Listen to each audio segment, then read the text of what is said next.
sa mahihirap, putragis ka speaker, nakakapanik. 500 billion, tinalo pa yung budget nung pandemic.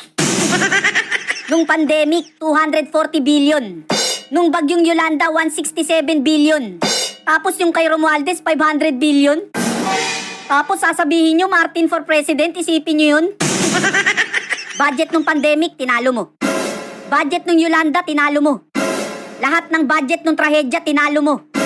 Kaya bantayan nyo sa 2028, baka sa Switzerland to tumakbo. Sa lahat ng tulong, yung tulong mo yung nakakakilabot. Yung politikong gumagamit ng mahihirap, nakakatakot. Tapos yung mga tanga mong fans, oo lang ng oo, ginagawa mong robot. Kayo yung mga politikong tumutulong pero mas marami yung hakot.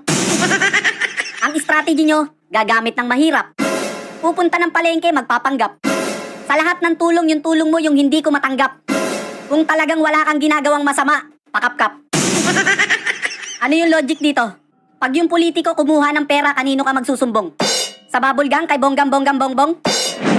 Wala baliligtasin, lahat tutumbukin dito sa Sumbong-Sumbong kay Bonggam-Bonggam-Bongbong. Ano, diyan ka magsusumbong? Gunggong! Biruin mo yung kawawang matanda na mitas lang ng mangga na kulong. Eh yung politiko pag kumuha ng pera, madalang pa sa patak ng ulan yung nakukulong. Kung may makukulong, lalaya din. Pag naupo yung kapartido nila, ilalabas din. Ultimo mga dating NPA palalayain. Back to zero na naman tayo, tang inumin. Bakit daw tayo natatakot sa pistok, sabi pa neto? Tayo pa daw natatakot, sira ulo ba to? Bakit kami matatakot, hindi naman yan kumakain ng tao? Nangunguha ng bata, oo. Yung mga demonyo, binabakbaka namin kayo, binibaby nyo.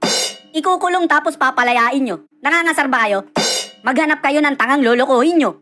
Pasensya na, hindi kami nakikipagkasundo sa demonyo. Yung tulong, tandaan nyo, dalawang klase. May tulong na paimbabaw, puro papoge. At yung totoong tulong, hindi sinasabi. Tapos 500 billion, ayuda? Walang pandemic, sus Mariosep, grabe. Yan yung ayudang first time talaga, super duper extraordinary. Sa sobrang laki ng budget, tataba talaga yung dating chubby. Sa sobrang bait mo, pwede ka na sa libingan ng mga bayani. Yung tipong kumuha ka ng maleta sa airport tapos ikaw pa yung bayani. Yung mga Pilipino, ginagawa mong tamad.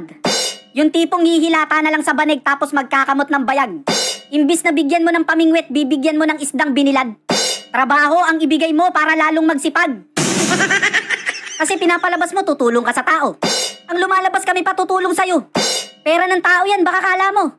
Ayuda, sa laki ng budget, abono pa kami, loko. Speaker, saan ka punta?